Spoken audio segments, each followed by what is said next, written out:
이 시간 예배의 자리에 나오신 여러분을 축복합니다. 오늘 저는 앞서 읽은 마태복음 13장 53절부터 14장 14절까지의 본문으로 무리가 듣고 걸어서 따라간지라 라는 제목의 설교를 하려고 합니다. 전해지는 말씀 가운데 하나님의 은혜가 있기를 바랍니다. 오늘 본문 마태복음 13장 53절부터 58절에는 예수님께서 친히 그들 가운데 찾아가셨음에도 불구하고 예수님을 배척한 사람들이 나오고 있습니다. 이들은 마치 스데반의 설교를 듣고 순간적으로 마음에 찔림을 받았지만 이내 그를 향하여 이를 갈면서 그를 향해 돌을 던진 사람들처럼 예수님의 가르침을 듣고 일시적인 놀라움을 경험하였지만 이내 마음을 바꾸어 그 예수라는 사람이 우리가 잘 알고 있는 그 목수의 아들이 아니냐라고 하면서 예수님을 배척합니다. 53절부터 57절 상반절입니다. 예수께서 이 모든 비유를 마치신 후에 그곳을 떠나서 고향으로 돌아가사 그들의 회당에서 가르치시니 그들이 놀라 이르되 이 사람의 이 지혜와 이런 능력이 어디서 났느냐? 이는 그 목수의 아들이 아니냐? 그 어머니는 마리아, 그 형제들은 야고보, 요셉, 시몬, 유다라 하지 않느냐? 그 누이들은 다 우리와 함께 있지 아니하냐? 그런즉 이 사람의 이 모든 것이 어디서 났느냐? 하고 예수를 배척한지라. 이 사람들은 예수님의 가르침에 대해서 아무런 감흥도 느끼지 못한 사람들이 아니었습니다. 오히려 이 사람들은 예수님의 가르침을 듣고 그 지혜와 능력에 감탄했던 사람들이었습니다. 놀라워한 사람들이었습니다. 하지만 그 놀라움으로 인해서 예수님을 삶의 구주로 받아들이고 그분이야말로 하나님의 아들이라고 고백하는 대로 나아가지 않고 이내 마음을 바꾸어서 예수님을 배척합니다. 이들이 예수님의 가르침의 지혜와 능력에 놀라워했음에도 불구하고 예수님을 배척했던 이유는 무엇입니까? 그 이유는 너무나 어이없게도 예수님께서 목수의 아들이라는 것 때문이었습니다. 더불어서 그들이 잘 알고 있는 사람들의 가족이라는 것이었습니다. 예수님의 가족들이 자신들이 잘 알고 있는 사람들이라는 것이었습니다.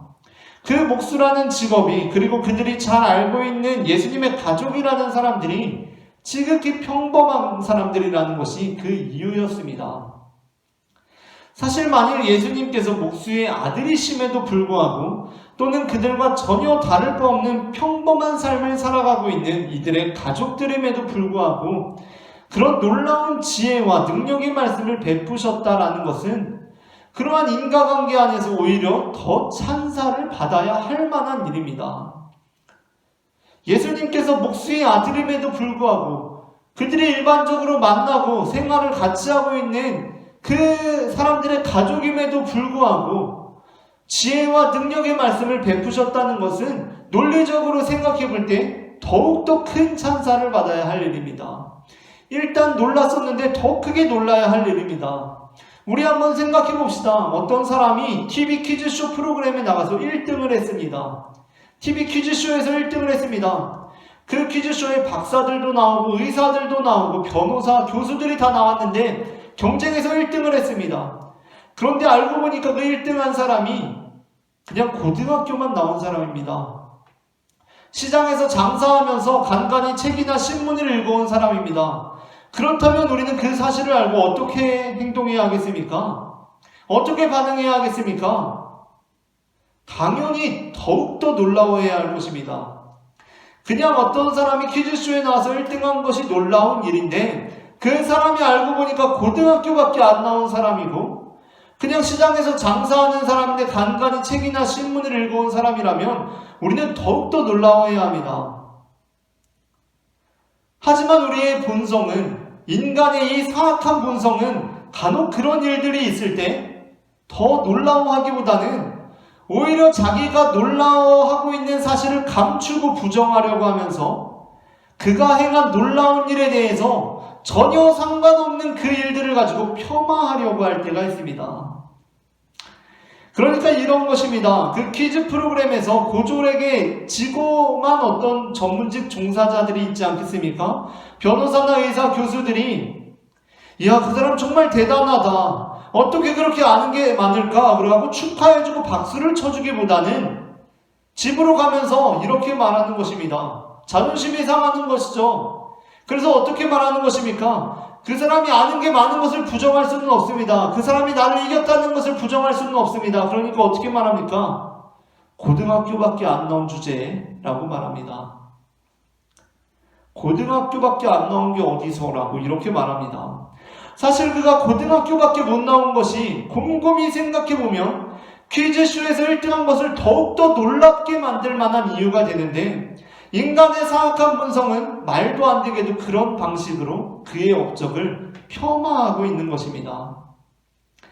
하지만 세상에는 그러한 사람들만 있는 것이 아니었습니다. 예수님 당시에도 그런 사람들만 있었던 것은 아니었습니다. 우리는 바로 그 부분에서 다시 한번 희망을 발견하게 됩니다. 그렇게 예수님께서 고향으로부터 배척을 받으시고 다른 곳으로 가게 되셨을 때 여러 고을에서 예수님을 따라오는 사람들이 있었던 것입니다. 오늘 본문 14장 13절부터 14절입니다.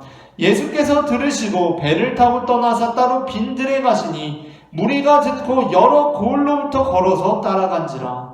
예수께서 나오사 큰 무리를 보시고 불쌍히 여기사 그 중에 있는 병자를 고쳐주시니라. 아멘. 그렇다면 이 사람들은 어떤 이들은 예수님을 배척하는데도 불구하고 예수님을 따라갔던 것입니까? 이들도 예수님께서 목수의 아들이라는 것을 이미 알고 있었을 것입니다. 예수님도 평범한 또는 평범하지 못한 가정에서 자라난 사람이라는 것을 잘 알고 있었을 것입니다. 그러나 이 사람들은 그러한 이유들에 걸려 넘어진 사람들이 아니었습니다.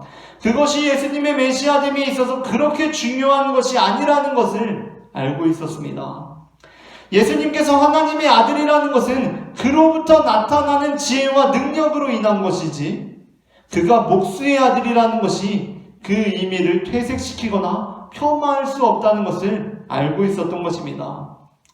사도행전 2장을 보게 되면 베드로의 설교를 듣고 마음의 찔림을 받아 회개하여 세례를 받은 사람들이 나옵니다. 원문상으로는 스데반의 설교를 들은 사람들은 마음이 톡으로 켜서 찢기는 것 같은 쓰라림을 경험했다고 기록되어 있고, 베드로의 설교를 들은 사람들은 검으로 찔려서 관통한 것 같은 아픔을 경험했다고 기록되어 있어서 각각 다르게 기록되어 있지만, 개역개정 성경은 스데반의 설교를 들은 사람들과 베드로의 설교를 들은 사람들의 가장 1차적인 반응에 대해서 동일하게 이렇게 기술하고 있습니다. 스데반의 설교를 들은 사람들의 반응으로 사도행전 7장 54절입니다. 이들이 이 말을 듣고 마음에 찔려라고 말씀하고 있습니다. 그리고 베드로의 설교를 들은 사람들의 반응으로 사도행전 2장 37절입니다. 그들이 이 말을 듣고 마음에 찔려 라고 한 글자도 다르지 않게 똑같이 작성하고 있습니다. 하지만 이들의 2차적인 반응은 완전히 다른 방향으로 나아가게 됩니다. 시작은 같았지만 그 끝이 완전히 다릅니다. 앞서 말씀드린 대로 스데반의 설교를 듣고 마음에 찔림을 받은 이들은 어떻게 행합니까? 스데반을 향하여 이를 갈면서 그를 돌로 쳐서 죽이게 됩니다. 반면 베드로의 설교를 듣고 마음에 찔림을 받은 이들은 베드로와 다른 사도들에게 그렇다면 우리가 어떻게 행해야 합니까? 라고 묻고 그들의 인도에 따라서 회개하고 세례를 받습니다.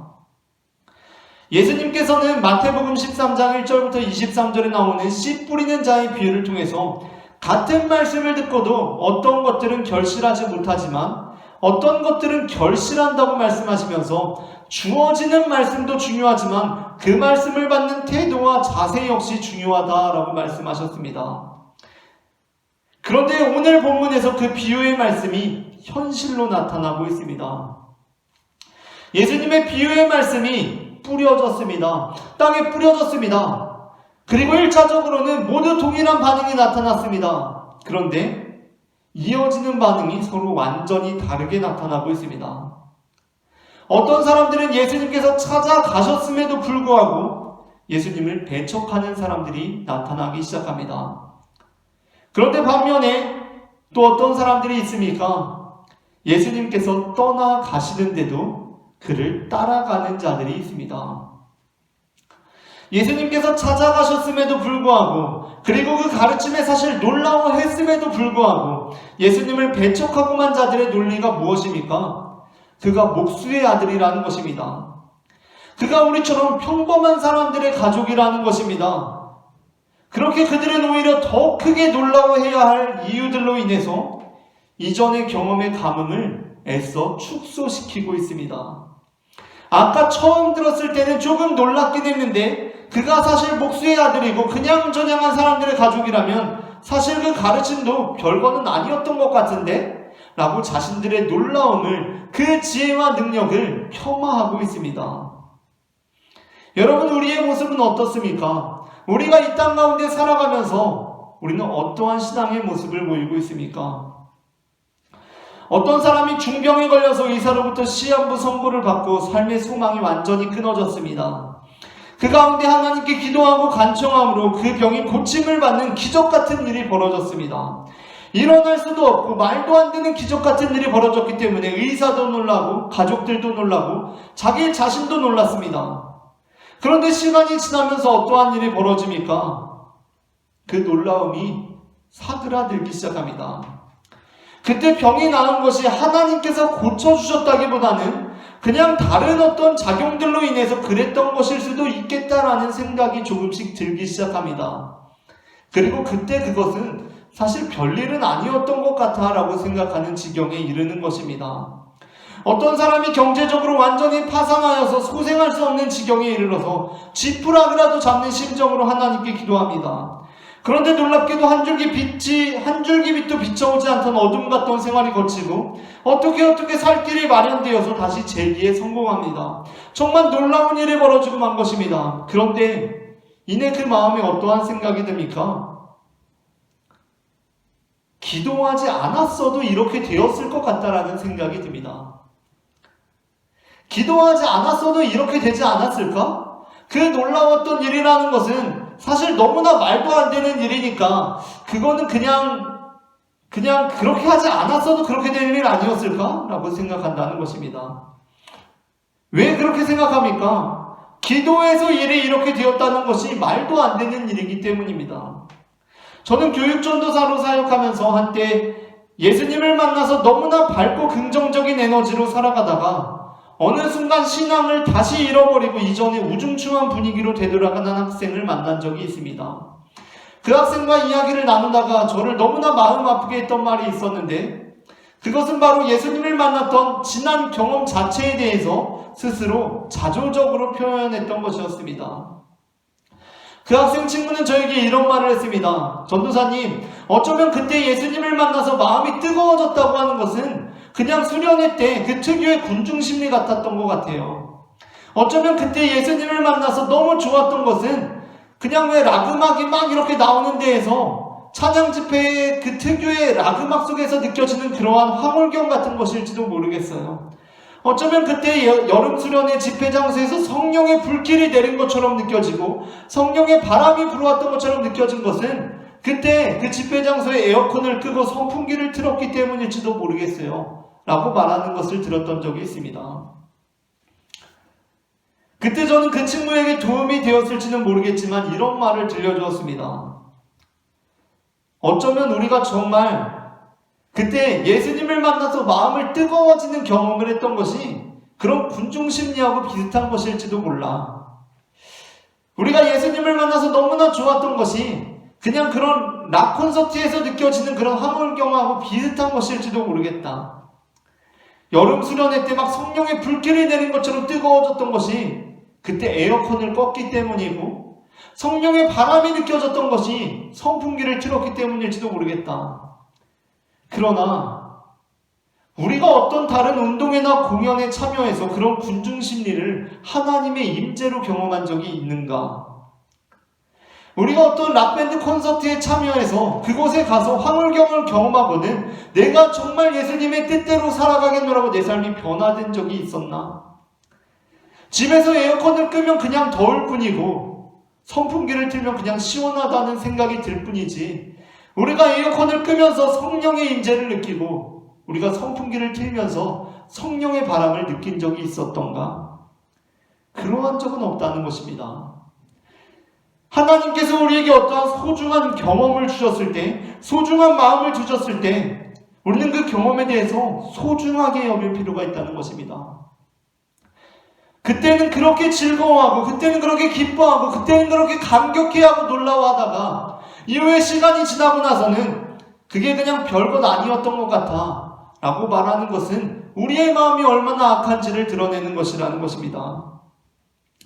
잠언 4장 23절부터 27절은 이렇게 말씀하고 있습니다. 모든 지킬 만한 것 중에 더욱 내 마음을 지키라. 생명의 근원이 이에서 남이니라. 구부러진 말을 내 입에서 버리며 비뚤어진 말을 내 입술에서 멀리하라. 내 눈은 바로 보며 내 눈꺼풀은 내 앞을 곧게 살펴 내 발이 행할 길을 평탄하게 하며 내 모든 길을 든든히 하라. 좌로나 우로나 치우치지 말고 내 발을 악에서 떠나게 하라. 아멘. 예수님을 잘 믿는 사람들은 어떠한 사람들입니까? 그리스도인들은 어떠한 사람들입니까? 하나님께서 우리에게 주신 그 경험을 소중하게 간직할 수 있는 사람들입니다. 나중에 시간이 지나서 다른 이런저런 이유들로 인해서 그 간격을 폄하시키고 예수님의 능력과 지혜를 격화시키는 사람들이 아니라는 것입니다. 그 마음을 잘 지키고 비뚤어진 말을 입술에서 멀리하는 자들이 바로 예수 그리스도를 따르는 자들이라는 것입니다. 그 대표적인 인물이 바로 누구입니까? 세례 요한입니다. 오늘 본문에서 예수님께서 찾아가셨음에도 불구하고 예수님을 배척한 사람들과 예수님께서 떠나가심에도 불구하고 예수님을 따라간 사람들 사이에 세례 요한이 죽게 된 경위가 서술되어 있습니다. 특별히 본문은 예수님께서 고향 사람들에게 배척받은 일에 이어서 세례 요한의 죽음에 대해서 말씀하고 있는데, 그 이유는 고향 사람들이 예수님을 배척한 그 사건이 마치 세례 요한 같은 자들의 소멸을 의미한다고 할 수 있기 때문이었습니다. 여러분, 세례 요한이 어떠한 사람입니까? 앞서 우리가 몇 차례 세례 요한을 다룬 바 있지만 사실 세례 요한과 예수님의 가장 원초적인 관계가 나오는 부분이 있습니다. 누가복음에 나옵니다. 누가복음 1장 34절부터 42절은 예수님의 어머니 마리아와 세례 요한의 어머니 엘리사벳이 친족 관계임을 밝힘으로써 사실상 복음서에서 발견할 수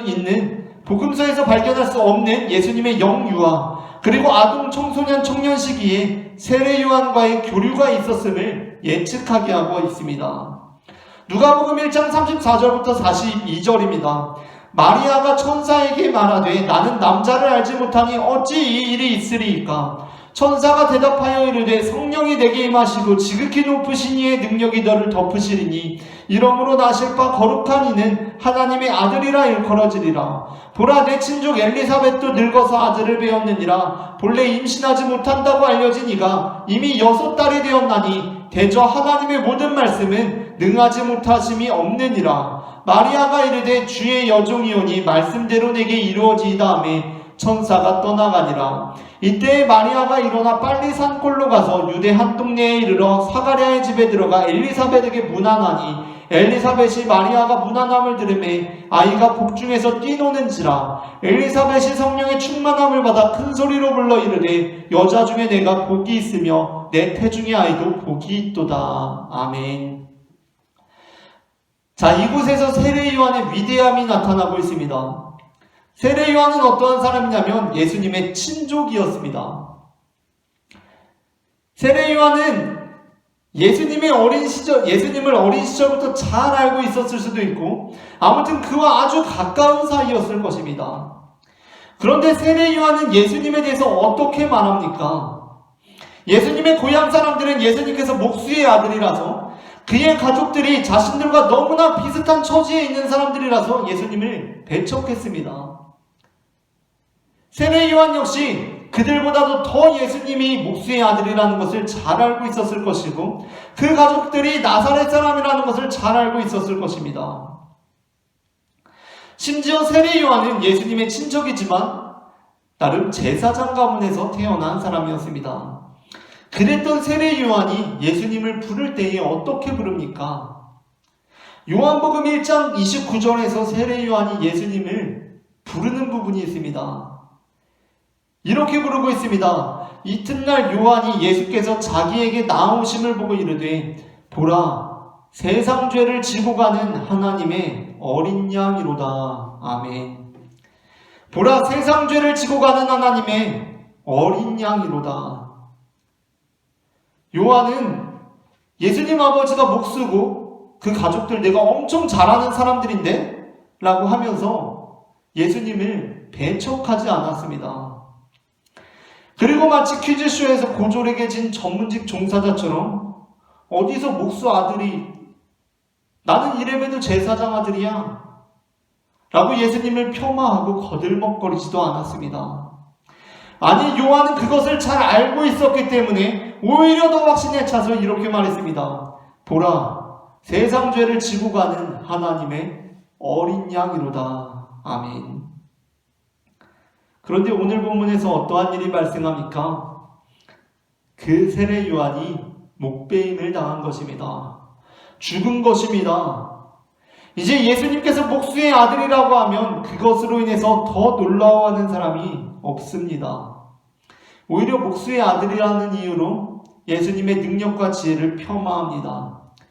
그래서 더욱더 하나님의 어린 양답다고 말하는 사람들이 사라졌습니다.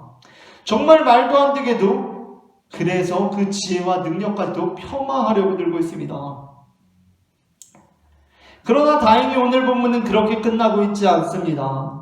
오늘 본문은 다시 우리에게 새로운 장면을 보여줍니다. 그것은 예수님께서 배를 타고 따로 빈들로 가시는데 무리들이 따라오고 있는 것이었습니다.